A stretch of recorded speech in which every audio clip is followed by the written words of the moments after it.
संकल्पातनं या अंतरिम बजेटमध्ये कोणत्या तरतुदी असतात हे आपल्याला थोड्याच वेळात कळेल. अभिषेक, धन्यवाद या सगळ्या माहितीबद्दल. आणि आजच्या अर्थसंकल्पातनं अर्थातच विविध क्षेत्रातल्या व्यक्तींना वेगवेगळ्या अपेक्षा आहेत, आशा आहेत. भारतीय अर्थव्यवस्थेचा कणा किंवा सर्वात मोठा भाग म्हणजे शेतकरी वर्ग. शेतकरी वर्गाला अर्थसंकल्पातनं नेमक्या अपेक्षा काय आहेत हे आम्ही जाणून घेण्याचा प्रयत्न केला.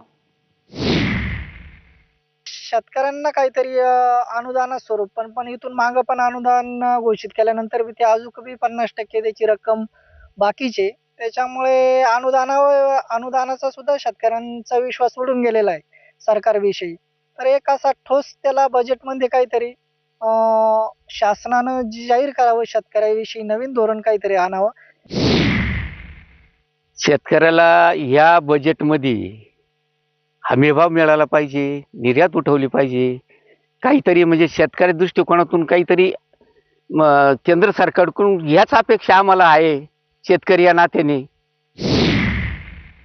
इथून पुढे शासनाने किमान त्याला कांद्याला तरी किमान 3 ते 3.5 रुपये भाव तरी मिळाला पाहिजे आणि त्याच्यावर त्यांनी योग्य असे निर्णय घ्यावा. कोणतीही घोषणा करू पण त्याचा आहे ना योग्य ती अंमलबजावणी झाली पाहिजे. आणि जशा शेतकऱ्यांना अपेक्षा आहेत तशाच केंद्रीय अर्थमंत्री निर्मला सीतारामन